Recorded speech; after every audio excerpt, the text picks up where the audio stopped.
नमस्कार, मैं हूं प्रियंका और आप देख रहे हैं राष्ट्रीय जगत विजन न्यूज। खैरागढ़ जिले में मौसमी बीमारियों ने चिंता बढ़ा दी है। विधायक यशोदा निलंबर वर्मा का गृहग्राम देवरी भाट भी डायरिया की चपेट में है, जहां 3 दिनों में करीब 40 ग्रामीण बीमार होकर अस्पताल पहुंचे। सिविल अस्पताल में बेड की कमी से कई मरीजों को दवा देकर घर भेजना पड़ा और कुछ को निजी अस्पताल जाना पड़ा।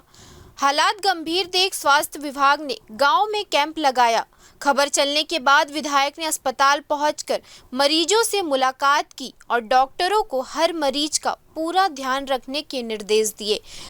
देखिए, मेरे गृहग्राम देवरी घाट में अभी 2-3 दिन से डायरिया का प्रकोप बहुत ज्यादा फैला हुआ है और उसी को देखने के लिए हम हॉस्पिटल में पहुंचे। तो मैं सबसे पहले तो मैं पीएचई विभाग को बोलना चाहती हूँ कि बरसात के पहले पीएचई विभाग को जाकर नल जल योजना के तहत जहाँ जहाँ पानी चल रहा है, टंकी बना हुआ है, पाइपलाइन बिछा हुआ है, बरसात के पहले देखना चाहिए, जांच करना चाहिए कहाँ फूटा है, कहाँ क्या हुआ है। यहाँ डॉक्टरों से हमें पता चला है कि पानी के कारण ही हुआ है। पानी पाइप में सीपेज है, नाली का पानी उसी में जा रहा है, उसी को लोग पी रहे हैं, इसीलिए डायरिया का प्रकोप फैला हुआ है। साथ ही उन्होंने स्वच्छ पानी, क्लोरीनेशन और जन जागरूकता अभियान चलाने पर जोर दिया।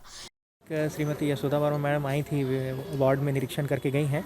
तो वार्ड में करीब अभी 7 से 8 मरीज भर्ती हैं, उसमें लगभग सब स्टेबल हैं। मैम ने सारे भर्ती मरीजों का हालचाल जाना है और साफ़ सफाई के दिशा निर्देश दिए। सर, अलग अलग गाँवों से और खैरागढ़ के भी कई वार्डों से ये समस्या आ रही डायरिया की। तो पानी ज़्यादातर केसेस ना वाटर बोर्न डिसीज़ या पानी के इन्फेक्शन के कारण या पानी में लीकेज के कारण या कहीं नल जल सप्लाई में कहीं पर अवैध कनेक्शन के कारण ज़्यादातर ये मामले आ रहे हैं। और फूड पॉइजनिंग के केसेस उतने नहीं हैं, सिर्फ ज़्यादातर केसेस में पानी का इन्फेक्शन या पानी की समस्या से ही केसेस बढ़ रहे हैं ज़्यादातर। पीएचई विभाग को पाइपलाइन की त्वरित मरम्मत और अस्पताल में साफ सफाई की सख्त हिदायत दी। खैरागढ़ से जितेंद्र यादव की रिपोर्ट। फिलहाल इस खबर में इतना ही। देश प्रदेश की खबरों से अपडेटेड रहने के लिए हमारे चैनल को सब्सक्राइब करें और नए खबरों की नोटिफिकेशन के लिए बेल आइकॉन जरूर दबाएं। नमस्कार।